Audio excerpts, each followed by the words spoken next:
Difficile de ne pas se poser de questions sur le physique des Grecs antiques quand on regarde les représentations de l'époque.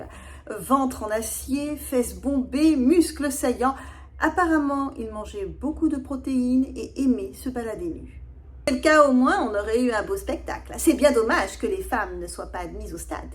Ce qui nous fait remarquer que les statues sont un poil disproportionnées anatomiquement parlant. Oui, le zizi, il est très petit. Alors, qu'en est-il réellement de la perception du corps chez les Grecs antiques? On voit ça tout de suite. Les gens aimaient la beauté athlétique. On parle bien des hommes, les femmes, c'est une sous-catégorie pour eux. Une beauté virile se veut donc jeune, musclée, huilée, bronzée, nue. Voilà, si vous aviez un doute, eh bien, les athlètes s'entraînaient et concouraient en tenue d'Adam, nus comme des vers. Porter des vêtements pour le sport, non mais ça c'est bon pour les barbares.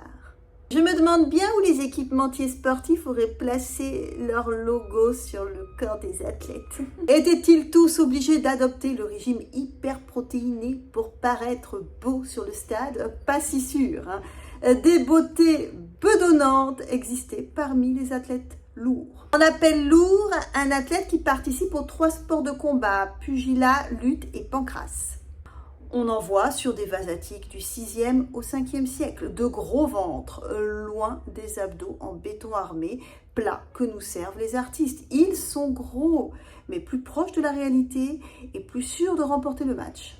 Les Grecs ne connaissaient pas les catégories par poids. Donc, si tu étais un gros massif face à un gros massif, tu avais plus de chances de l'emporter que si tu faisais la couverture de Ménels face à un gros massif. Philostrate, dans son essai sur la gymnastique, le dit bien, et je cite « Le ventre qui avance n'est pas inutile pour le pugilat, car il préserve la figure de l'athlète des coups que l'adversaire peut lui appliquer. » Au pugilat, les coups n'étaient portés qu'à la tête. Il faut essayer de sauter par-dessus le bidon.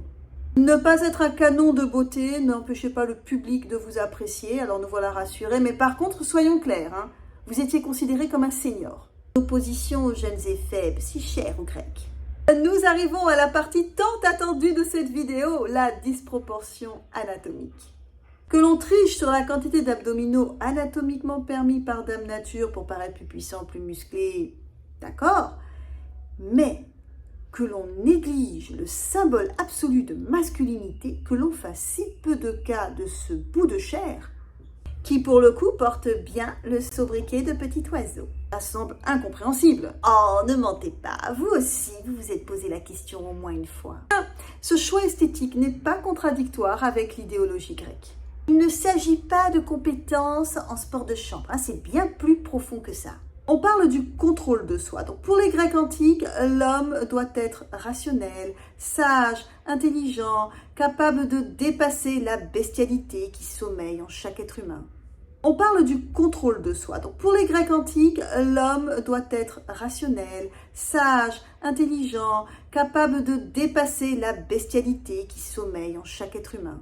À la différence des barbares, des satyres, des esclaves, aux membres proéminents, toujours au garde-à-vous, des gens gouvernés par leurs pulsions qui ne vivent que pour la luxure. Laissez-moi rire, comme si les Grecs ne faisaient jamais d'orgie. Un tout petit engin prouve que l'on est un homme fiable, sur qui la cité peut compter. Ça vaut bien un petit partage de vidéo, les enfants. D'ailleurs, c'est marrant, les Romains les ont suivis dans cette représentation d'un esprit saint dans un corps saint. Alors, l'Église, quant à elle, avait une conception tout à fait différente dans le domaine et elle a fait cacher à la Renaissance les sexes de toutes les peintures et de toutes les statues grecques ou romaines, alors grand dame des artistes qui, eux, s'étaient largement inspirés de la Grèce antique. Si vous avez aimé cette vidéo et qu'elle va vous permettre de briller en société, n'hésitez pas, un petit pouce bleu, partagez, abonnez-vous. Voilà, ça va me permettre à la longue d'exiger de me laver à l'eau minérale dans ma caravane. C'est très important pour ma chevelure. Allez, on vous aime. Bye bye.